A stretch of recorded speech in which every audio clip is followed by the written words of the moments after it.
Book 18, Stepney the Bluebell Engine. Story 3, Train Stops Play.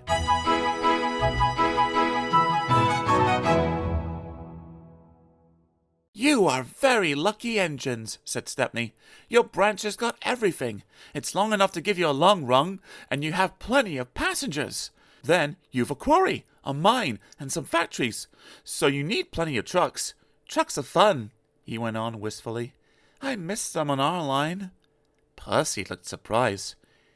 "You can take mine and welcome this morning," he said. So they asked permission, and then went off to collect them. Toby and Thomas gaped in wonderment.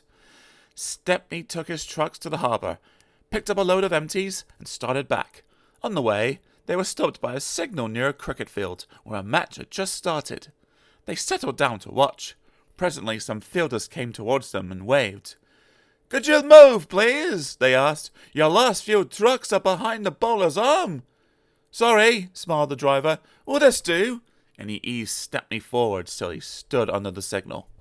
The cricketers shouted their thanks and started playing again. The batsmen hit out, and soon a skyer towered towards the train. "Clunk!" went down the signal. There was another clunk too, as the ball fell on the train, but either driver or fireman heard it. They were too busy. "Stop!" yelled the fieldsman, but Stepney's noisy starting drowned their shouts.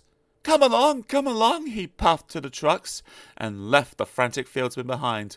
"Our one and only ball," they said sadly. 4 of them piled into an ancient car.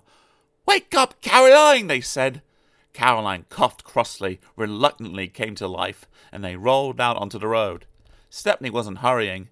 He had just crossed the river when Caroline came up behind. "Toot! Toot!" she wailed. Road and rail ran side by side. The cricketers waved and shouted, but they were too far away for the firemen to recognize them or hear clearly what they said. "If those jokers want a race," remarked the driver, "they can have one." He advanced his regulator, and Stepney drew ahead. Caroline wasn't happy. She rattled along at twice her usual speed. "Master shouldn't treat me like this," she grumbled. "This pace is too hot for my system. It'll fuse all my circuits." "Hurrah!" she exclaimed. "That silly train has run into a hole, so we can't catch it. Now Master will have to be sensible and go home." But Master didn't go home.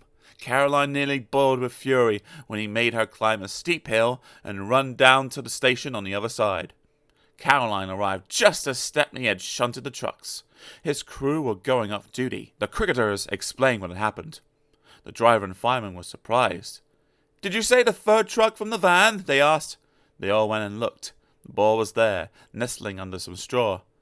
"We're very sorry," the driver said. "Never mind, you couldn't help it. Now we must get back quickly."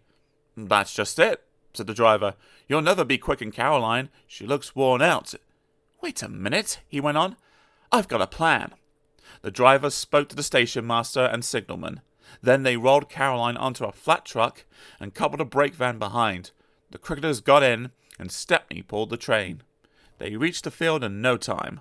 Stepney watched from a siding while driver, fireman, and guard sat in the pavilion. There were no more lost balls, and the game was played to an exciting finish. Even Caroline was pleased. She doesn't think trains silly now. "They have their uses," she says. "They can save the wear on a poor car's wheels."